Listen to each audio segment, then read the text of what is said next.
தவக்காவம் நாள் 10. சிலுவையின் அடியில் குணமடைய ஜெபம். ஒரு நிமிடம் சிலுவையின் அடியில் நின்று பாருங்கள். சிந்தியுங்கள். அவருடைய காயங்களினால் நாம் குணமடைந்தோம். ஏசாயா அதிகாரம் 53. இறைவசனம் 5.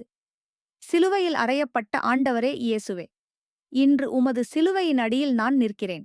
குத்தப்பட்ட கைகள், ஆணியால் அறைந்த கால்கள், இரத்தம் சிந்தும் திரு இருதயம். ஒவ்வொரு காயமும் அன்பை பேசுகிறது. ஒவ்வொரு இரத்தத் துளியும் மன்னிப்பை சொல்கிறது. கர்த்தாவே, என்னை மன்னியுங்கள். உமக்கு வேதனை தந்த பாவங்களுக்கு, உம்மை புறக்கணித்த தருணங்களுக்கு, அகம்பாவம் கொண்ட மனதிற்காக. என் உள்ளத்தின் காயங்களை குணமாக்கும். யாருக்கும் தெரியாத கண்ணீரைத் துடைக்கும். உடைந்த உறவுகளை சீர் செய்யும். சிலுவையிலிருந்து நீர் மன்னித்தது போல எனக்கும் மன்னிக்க கிருபை தாரும். உமது இரத்தம் என் கடந்த காலத்தை சுத்திகரிக்கட்டும். உமது அன்பு என் குடும்பத்தை புதுப்பிக்கட்டும். உமது சிலுவை என் அடைக்கலமாக இருக்கட்டும். இயேசுவே, அனைத்தையும் உமது பாதத்தில் ஒப்படைக்கிறேன். ஆமென்.